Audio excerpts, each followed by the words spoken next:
humildad para aprender. Realmente se necesita humildad para aprender. Se necesita humildad para sentarse a recibir enseñanza de alguien más. Pero creo que se necesita una dosis mayor de humildad cuando se trata de desaprender. ¿Qué es el desaprender? Es deshacer lo que ya hemos aprendido.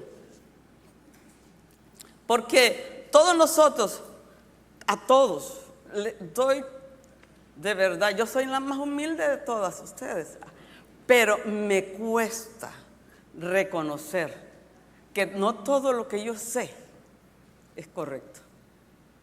Que no todo lo que yo he aprendido en el caminar de mis 15 años es correcto. Que no todo, que no todo lo sé. Y reconocer eso de verdad que cuesta.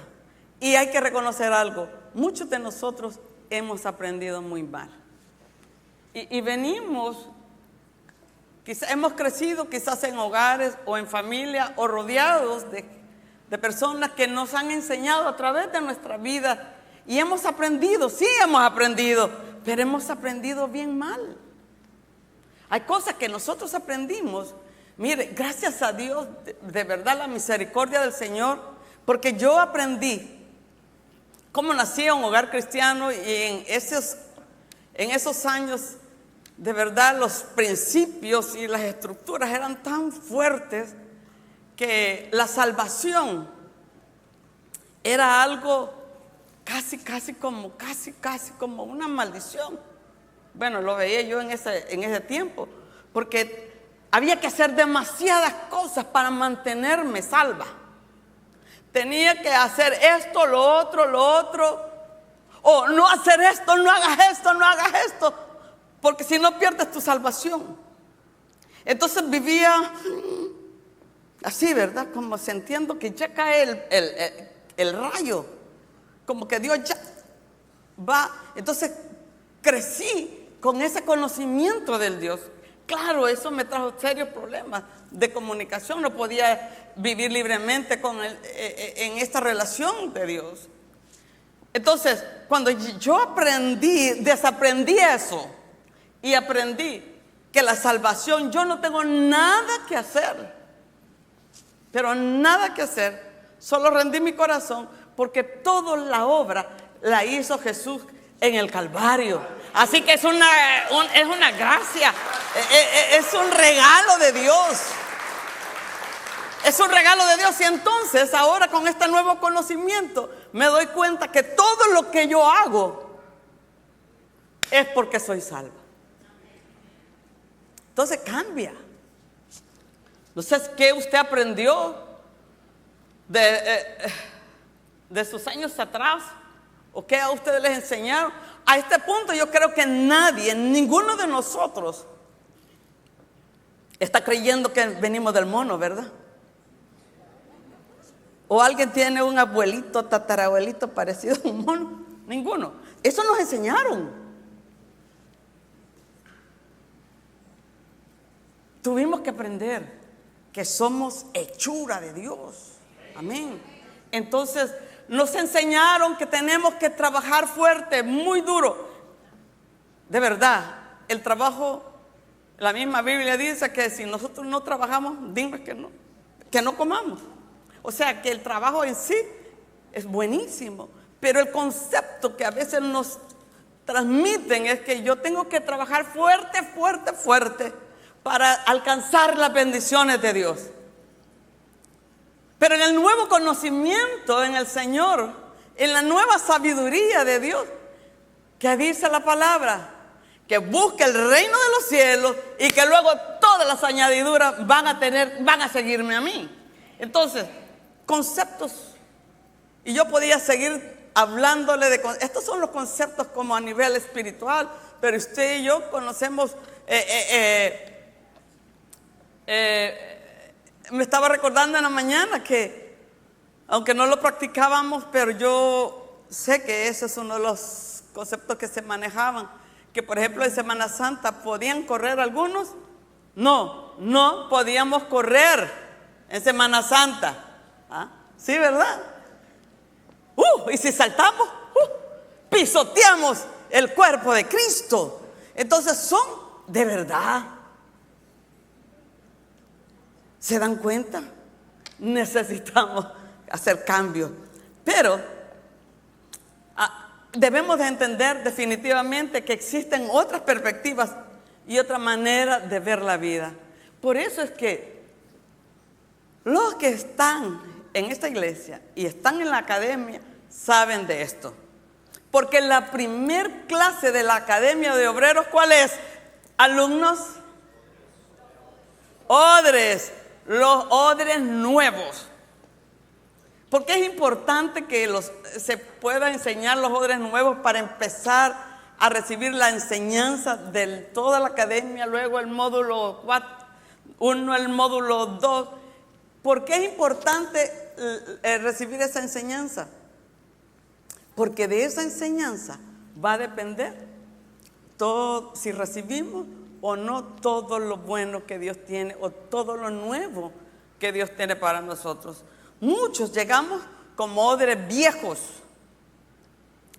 con unas estructuras bien firmes, y cuando está la enseñanza está, no, pero yo no aprendí eso. No es así.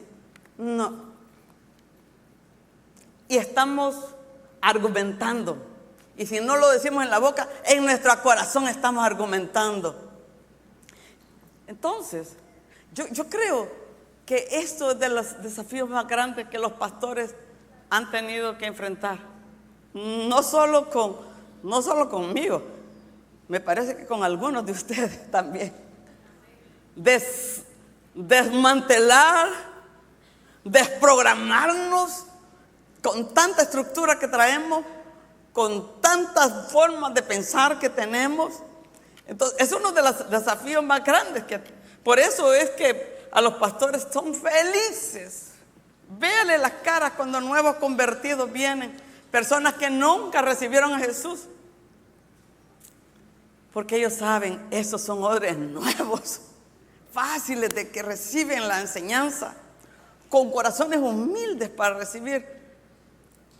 Cuando me vieron enterrar a mí de cuántos años de cristiana, sabían que tenían que sacar cánatel. Pero no solo los pastores viven esto, Jesús mismo lo experimentó. Él vino con unos nuevos principios, con una manera diferente de ver la vida, de vivir el evangelio. Pero los fariseos estaban encajonados con una estructura religiosa que no les permitió recibir lo nuevo que Dios tenía. Y nosotros, les quiero dar la noticia también, tenemos un Dios de novedades, un Dios que le gusta hacer cosas nuevas cada día. Entonces nuestro corazón tiene que estar abierto a lo nuevo que tiene el Señor. Por eso es importante entender esto. Humildad para aprender. Y la humildad no tiene nada que ver con las cosas externas. No tiene que ver con la manera de vestir. Ella se viste humildemente. Ellos vienen de una cuna humilde. Hasta hablamos así.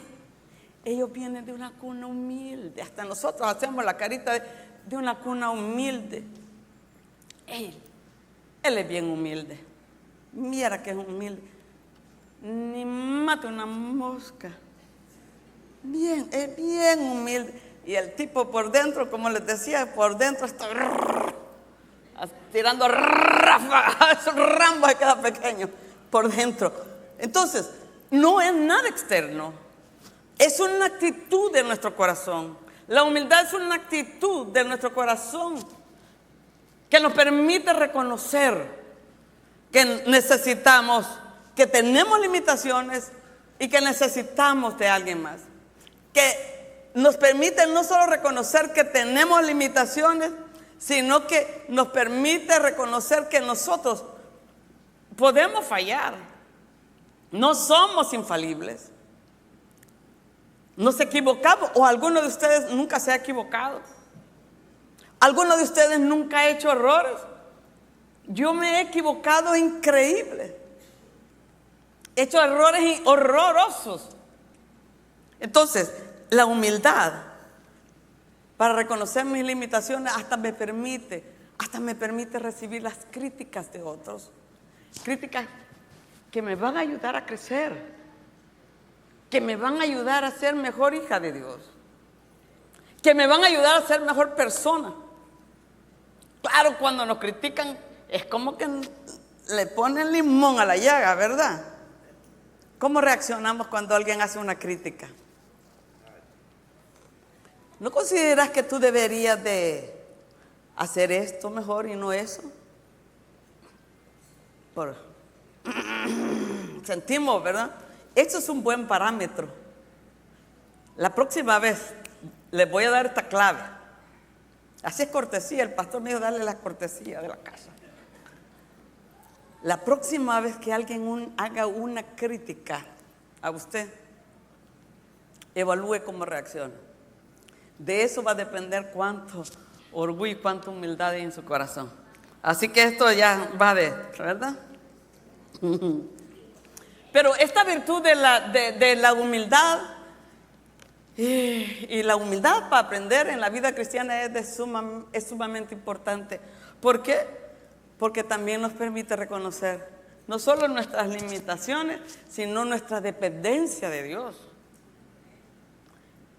Y no solo la dependencia de Dios, sino que saber reconocer que como humanos nosotros necesitamos a Dios. Necesitamos al Señor. Vamos a empezar mejor a aprender de un sabio. ¿Quieren aprender de un sabio? Y cuando hablamos de un hombre sabio, ¿en quién piensan? ¿Ah? Salomón, por supuesto.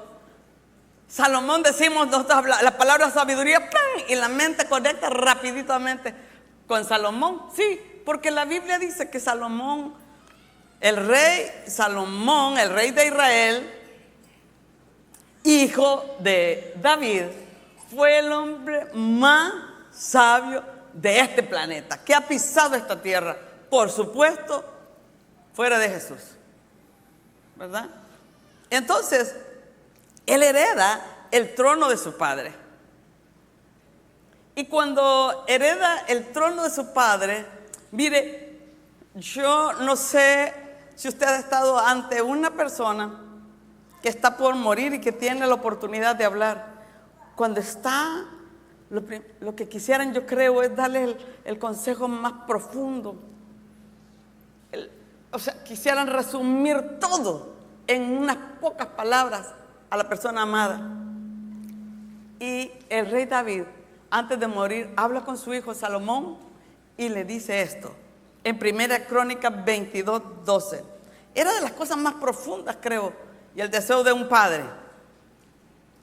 Y Jehová te dé entendimiento y prudencia para que cuando gobiernes a Israel guardes la ley de Jehová tu Dios. Estas son las palabras que este papá le da a este hijo.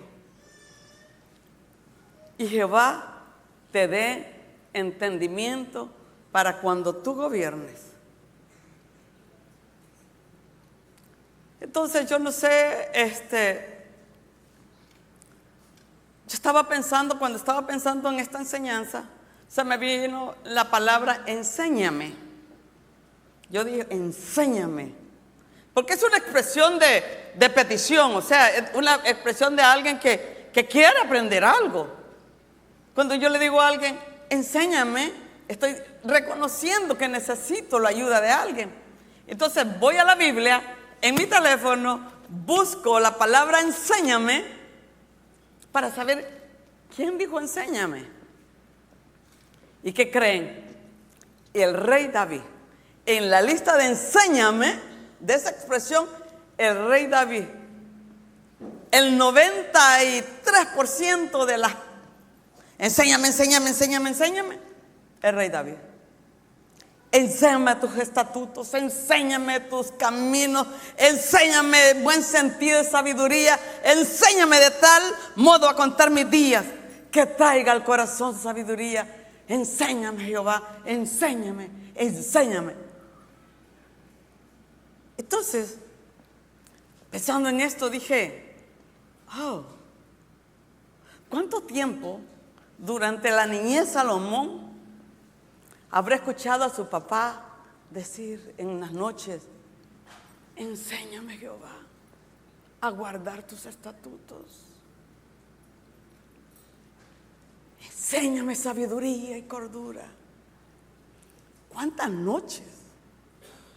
Y yo me recordaba que el pastor contó una vez, y eso es una historia que los cuenta a ustedes, pero para nosotros es parte de la vida, es parte de nuestra historia como familia. Mi papá, y ya lo he dicho a él varias veces, mi papá era de los que oraba, pero fuerte. Algunos de ustedes en la madrugada ora tan fuerte y que no les importa los que estén ahí alrededor. Pues mi papá no le importaba, a la hora que sea. Él oraba con una fuerza. Mi voz, yo creo que de ahí viene. Estéreo, porque quizás en la noche, pero que se oía en todos lados.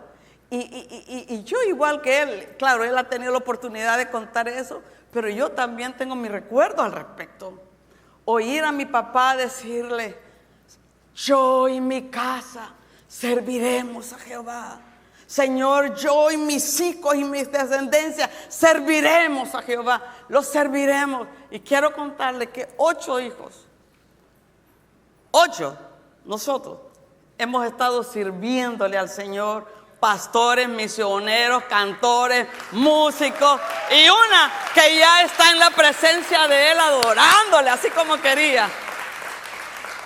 A mi hermana el Señor se la tuvo que llevar, porque ella quería cantar.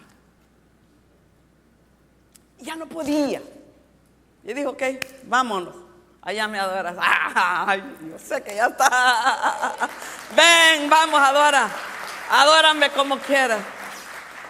Así que, entonces, no me quiero desviar, ya me toqué a ese punto, ya sabes, esa teclita, como dicen. Pero, no me quiero desviar, pero así como Salomón, me imagino, escuchó más de alguna vez a su papá, a un padre con un corazón tan enseñable, tan humilde, para reconocer que no lo conocía todo.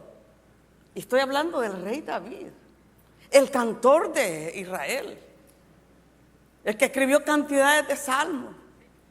O sea, estoy hablando del rey. Y ha de haber escuchado más de alguna noche a su papá. Claro, cuando Dios le pregunta a Salomón, Dios le pregunta ya a Salomón y le dice: pídeme lo que quieras. ¿Qué quieres que te dé? ¿Usted cree que Salomón anduvo pensando en qué quería? Bueno, quizás un palacio, o dame un ejército grande. ¿Usted cree que le anduvo dándole vueltas a qué es lo que voy a pedirle? ¿Qué le pido? ¿Qué le pido? Nada. Automáticamente yo le aseguro que este hombre conectó. Que Jehová te dé entendimiento y sabiduría para cuando gobiernes ese pueblo. Enséñame, Jehová. Y conecta las dos cosas. Por eso pudo decir: sabiduría. Sabiduría para gobernar este pueblo. Entonces el corazón también de Salomón, humilde, porque reconocer que necesitaba sabiduría para gobernar, que él no iba a tener, no tenía la capacidad para gobernar ese pueblo, que no tenía los recursos para gobernar, aunque recursos tenía. El papá se aseguró, pero sabía que él no podía gobernar sin la sabiduría de Dios. Y también sabía algo más, porque el papá le dijo al final del versículo que leí: y guardes la ley de Jehová tu Dios. Salomón sabía que el principio de esa sabiduría era el temor reverente a Jehová. Entonces, ¿se dan cuenta? Eso fue un hombre sabio. Salomón, como hombre sabio, no se quedó con esa sabiduría. quiso compartir con nosotros esos consejos. Y vamos a leerlo en Proverbios capítulo 1, versículo 1 al 7. Estos son los proverbios que Salomón escribió. Y si usted ve en su Biblia dice propósito de los proverbios o para qué son estos proverbios. Los proverbios de Salomón, hijo de David, rey de Israel, para entender sabiduría y doctrina, para conocer razones prudentes, para recibir el consejo de prudencia, justicia, juicio y equidad, para dar sagacidad a los simples y a los jóvenes inteligencia y cordura. Oirá el sabio y aumentará el saber, y el entendido adquirirá consejos. Para entender proverbio y declaración, palabra de sabios y sus dichos profundos. Leemos juntos el último versículo. El principio de la sabiduría es el temor de Jehová. Los insensatos desprecian la sabiduría y la enseñanza. Mire, aquí, ¿cómo le llaman a los que desprecian sabiduría y la enseñanza? Insensatos. Y es que en este contexto, los insensatos es lo contrario a los humildes. Porque los humildes quieren conocer. Los humildes quieren saber, quieren aprender. Los insensatos desprecian esa sabiduría, ese conocimiento. El insensato es, en otras palabras, el orgulloso, altivo, un hombre arrogante o una persona arrogante que cree que lo sabe todo. Y digo yo que creen que lo sabe todo, porque a veces cuando estamos platicando uno con esas personas, o se han platicado tal vez conmigo, y si no para no poner, y si no lo sabemos, lo inventamos para mostrar que sí sabemos todo. Y no solo que creen que lo saben todo, sino que creen que no necesitan consejo ni ayuda de Dios. Aquí no hay ninguno de ellos. Y saben una cosa, que el único que no necesita consejo, el único que no necesita consejo es nuestro Dios. De ahí para abajo, todos nosotros necesitamos la ayuda de Dios y el consejo de Dios. Otra cosa es que no la tomemos. Otra cosa es que no tomemos el consejo. Pero espero que después al final de esta enseñanza entendamos que sin el consejo, sin la sabiduría de Dios, no vamos para ningún lado. Así que hoy vamos a aprender de ese maestro de maestros, nuestro Señor Jesús, en Juan capítulo 3, versículo 1 y 2.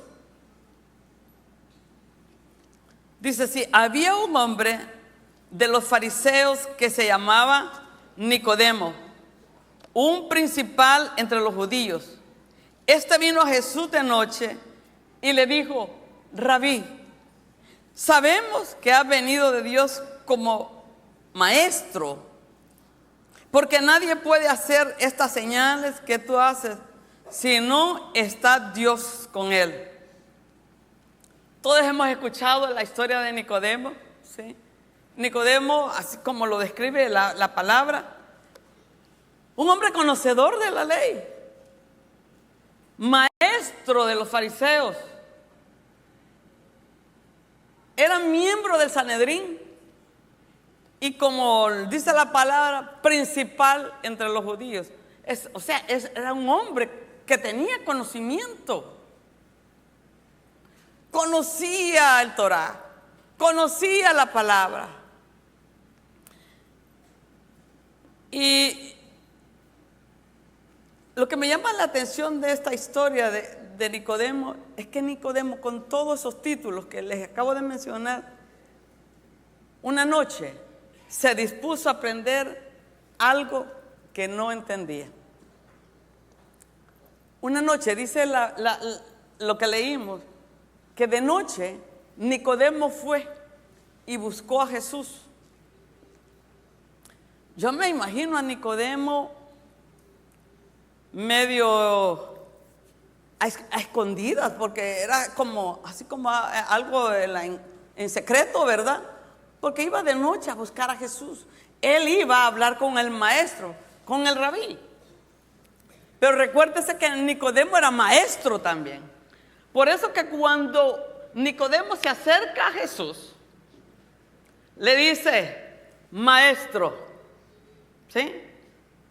Nicodemo dice, yo soy maestro. Tú eres maestro. Así que, maestro, sabemos, no sé si le encuentra a usted ese toque allí de arrogancia, de altivez. ¿Por qué? Maestro, sabemos, estoy hablando de maestro a maestro, ¿ok? Tú eres maestro, yo soy maestro. Sabemos. Ok, tú y yo sabemos. Pero la plática se continúa. Jesús empieza a hablar que es necesario que el hombre nazca del Espíritu, que nazca de nuevo. Y toda esa historia que ya de alguna vez la he escuchado. Y lo que me llama la atención es que durante toda esa conversación que tienen, este Nicodemo, el maestro, se baja y dice, ¿cómo se hace eso? ¿Cómo puede un hombre nacer de nuevo? ¿Puede un hombre acaso entrar en el vientre de una madre? ¿Se dan cuenta? Ya no sabemos. Ahora, cuéntame, dime, enséñame. Eso no lo sabía. Entonces, es tremendo como Nicodemo. Y a mí lo que más me impresiona de Nicodemo, yo les digo, no sé qué concepto han tenido ustedes de los estudiosos de la teología con relación a Nicodemo. No sé qué concepto han tenido, pero yo decía, Nicodemo. Pero después que veo esto, me cambia el concepto de Nicodemo. Porque quiero que vayamos para ver si Nicodemo aprendió. Porque yo, según las palabras, y no sé si usted lo pudo ver, según las palabras, sí, Nicodemo estaba aprendiendo. Nicodemo estaba preguntándole al maestro, ¿cómo? Dime, enséñame. Pero ahora quiero ver si eso que aprendió, si esas palabras que se vieron allí, realmente, porque en las obras se notan, ¿verdad? Quiero ver los resultados. Vamos a ver en Juan capítulo 19, versículos 39 y 40.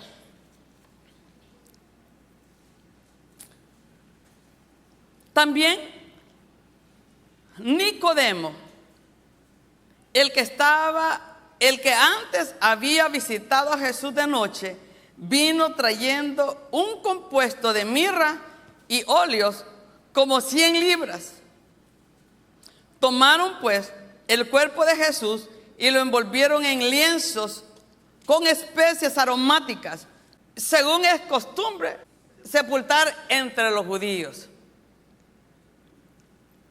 Ahora vemos aquí a Nicodemo, el hombre que iba a escondidas, que iba en secreto a buscar a Jesús. Ahora lo estamos viendo públicamente. Seguro, yo no le digo que tal vez estuvo ahí al pie de la cruz, pero estuvo allí en el Gólgota. Estuvo cerca. Y no solo, y estuvo públicamente, porque llevó, dice, 100 libras, los aromáticos, los óleos, la mirra, lo que iban a necesitar para preparar el cuerpo de Jesús. Y me llama la atención algo más, que dice, tomándolo o cargándolo, ¿cómo es la expresión que dice? Tomaron, pues, el cuerpo de Jesús. ¿Quiénes tomaron ese cuerpo de Jesús? ¿Sus discípulos? La gente que les dio de alimento, les sanó. A los leprosos, pues, estaban allí. No. Estaba Nicodemo. Nicodemo. Sí, aprendió Nicodemo la lección. Nicodemo, cuando yo me pongo a pensar que fue Nicodemo, cuando dice tomaron, seguro que José de Arimatea estaba allí. Y en él y entre Nicodemo toman el cuerpo de Jesús. Y yo digo, oh my God, Nicodemo, aprendiste. Son tus manos las que tocaron, quizás las últimas manos que tocaron ese cuerpo ensangrentado. Sus ojos vieron. De verdad. Y le digo porque cuando pusieron el cuerpo en la tumba, las mujeres llegaron el domingo, pero no lo tocaron, ya no estaba. Pero Nicodemo lo tocó. Nicodemo lo tocó, tuvo la bendición de tocarlo, de verlo, de cubrirlo. ¿Qué sintió Nicodemo, Dios mío? ¿Qué sintió? Si yo veo que con el lienzo o el manto que han encontrado por allí de Jesús, cómo la gente venera. Pero ese hombre aprendió la lección. Es increíble. Es increíble. Y yo creo que muchos, como Nicodemo, venimos así al Señor.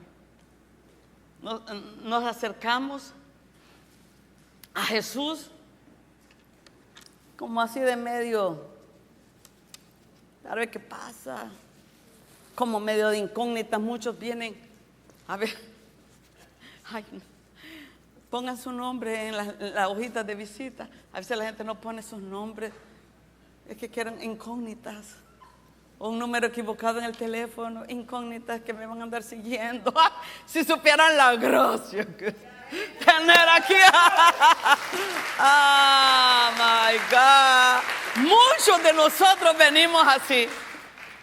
Muchos de nosotros estamos aquí así. Muchos de nosotros venimos al Señor con un arsenal de conocimientos, con tanta preparación. Venimos con experiencias vividas, con experiencias que hemos aprendido. Y venimos quizás venimos como Nicodemo. Pero hay una cosa que necesitamos entender ahora. Nosotros necesitamos de verdad entender que no hemos nacido aprendidos, que ninguno de nosotros es infalible, y que por muchos años de experiencias que tengamos, muchos años vividos, o que muchos estudios y mucha preparación tengamos, eso no nos da conocimiento, sabiduría divina, nos da conocimiento humano, no sabiduría, sino, diga, ¿sabe por qué tengo que agregarle esto? Porque muchas veces nosotros creemos que con todo el conocimiento tenemos, y ese es el gran problema cuando personas que hemos estudiado, han tenido la oportunidad de estudiar, cuando se le presenta a Jesús empiezan a razonar, a preguntarse y a filosofar. Pero usted y yo conocemos personas doctos, profesionales exitosos, pero con familias destruidas, con hogares destruidos. Nosotros hemos conocido personas, si no haga memoria, personas con canas y arrugas, o sea, muchos años de vida, muchas experiencias vividas, pero tomando decisiones como niños, ¿o no? Conocemos gente teóloga, entendidos en la palabra, se sabe en la Biblia de pe a pa, las profundidades de Dios. Las profundidades de Dios. En el hebreo, en el griego, en todos los, se las saben, pero saben de Dios, pero no conocen a Dios. ¿Por qué? Porque sus corazones se vuelven orgullosos, altivos, en lugar de postrarse delante de tanta majestad, de tanta grandeza. De verdad, cuando nosotros conocemos más, deberíamos de exaltar. Alguien, un médico me dice, cuando yo estaba operando en sus prácticas primeras, y cuando veía y la anatomía, dice, yo le decía al Señor, qué maravillosas son tus obras. O sea que el conocimiento debería de darnos más humildad, ¿verdad? Reconociendo. Así que ni los libros, ni las universidades, ni las experiencias, nada de eso nos va a dar sabiduría de Dios. Y si no tenemos temor de Dios, oigan esto, tengamos todo. Y muchachos, si están ahí en estudio, sigan estudiando y sean los mejores. Y mayores pueden seguir estudiando, crezcan. Pero si no tenemos temor de Dios, ni siquiera hemos empezado a ser sabios. Porque el principio de la sabiduría, dice Salomón, es el temor a Jehová.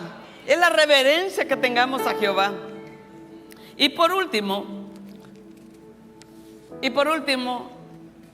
les quiero compartir que Jesús como maestro, antes de ascender al cielo, Él iba a sentarse a la diestra del Padre. Pero Él no nos dejó solos. Él dejó otro maestro sustituto igual que Él. Y dice vamos a leerlo en Juan 14:26. Mas el Consolador, el Espíritu Santo, a quien el Padre enviará en mi nombre, Él les enseñará todas las cosas y recordará todo lo que he dicho. Así que tenemos con nosotros un gran maestro. Y el problema que tenía Jesús como hombre es que no podía estar enseñando en Capernaum y estar enseñando en Jerusalén. Pero ahora tenemos un maestro que está en todo lugar, que no tiene límite de distancias ni de tiempo. Así que tenemos un maestro que todo lo sabe. Nuestro pasado, nuestro presente, nuestro futuro, lo que está visible para el ojo humano y lo que está invisible. Lo que están ahorita los científicos descubriendo, eso lo están descubriendo porque eso ya existe. Lo que es invisible para nosotros, el Espíritu Santo lo sabe. Sabe las cosas de Dios, las profundidades de Dios, y sabe también lo que el Padre ya nos ha concedido. Él nos va a guiar a toda verdad. Él nos va a enseñar. Y es el Espíritu Santo que está en medio de nosotros. ¿Qué nos va a enseñar entonces el Espíritu Santo? Sabiduría de Dios. Y esa sabiduría de Dios, la única manera que se puede entender es por el Espíritu. Porque las cosas espirituales se entienden por el Espíritu. Es por eso que, por más, a veces uno dice que estoy hablando en chino, que no entiendo. Usted se ha topado con personas que están y usted les habla del Señor, busca al Señor, mira, el Señor va a dirigir, y como que nada. Es que la Biblia dice en 1 Corintios 2, 13 y 14, lo cual también hablamos no con palabras enseñadas por sabiduría humana, sino con las que enseña el Espíritu, acomodando lo espiritual a lo espiritual. Pero el hombre natural no percibe las cosas que son del Espíritu de Dios, porque para él son locura y no las puede entender, porque se han de discernir espiritualmente.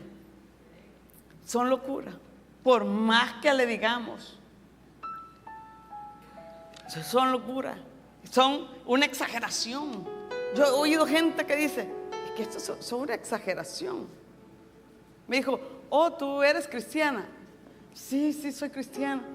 Ay, de esos exagerados, me dijo. Para la gente normal, para el ser humano y la mente humana y el conocimiento humano, esto es locura. Pero para los que hemos creído, esta es potencia de Dios, señores. Este es poder de Dios. Amén. Porque las cosas espirituales solo se pueden discernir con el Espíritu. Y el último versículo, Salmo 25, 12, 13 dice: ¿quién es el hombre que teme a Jehová? Él enseñará el camino que ha de escoger. Gozará de bienestar. Gozará él de bienestar. ¿Y quién más? Y su descendencia heredará la tierra. Pero la pregunta es, ¿quién es el hombre que teme a Jehová? Y si aquí está el hombre que teme a Jehová, y si aquí está la persona que da respuesta a esta pregunta, la parte siguiente le corresponde a usted. Gozará él de bienestar. Gozarás tú de bienestar. Y no solo tú, sino tu descendencia también va a heredar ese bienestar. Amén. Y es bien importante tomar decisiones, porque cuando hay corazones altivos y orgullosos, insensatos, como dice la Biblia, que desprecian la enseñanza y la sabiduría de Dios, los hijos viven consecuencias terribles. Conocemos personas que despreciaron la sabiduría de Dios, despreciaron el consejo de Dios, y años más tarde no solo da compasión su vida, sino que sus hijos también. Muchos de nosotros hemos pasado tantas dificultades y tantas luchas porque padres, generaciones atrás, tuvieron un corazón arrogante. Eran unos insensatos que no recibieron consejo de Dios, que no siguieron la instrucción de Dios. Por eso muchos de nosotros hemos tenido que enfrentar tantas cosas, porque no hubo un papá como David enseñándole humildad, corazones enseñables. ¿De verdad no creen que es de insensatos despreciar la enseñanza? Yo creo que es de insensato no querer gozar de bienestar. ¿O no? O alguien está orándole al Señor: destruye mi familia, destruye mi, quítame la paz. No, es de insensatos no querer bienestar. Pero más insensato es no querer que nuestras generaciones futuras disfruten de esa bendición. Así que el maestro está en este lugar y todavía está en la tarea de enseñar. El Espíritu Santo está en la tarea de enseñar. Y quiero decirles esto: nunca es tarde para empezar. Si hemos aprendido mal, y si hemos estado haciendo mal, y si nuestro corazón se ha llenado de orgullo y creemos que nosotros sabemos manejar nuestra vida, véalo, vea su vida, vea su familia. Necesitamos de verdad la sabiduría de Dios. Y esa sabiduría, la única manera de recibirla es primero temiendo a Jehová.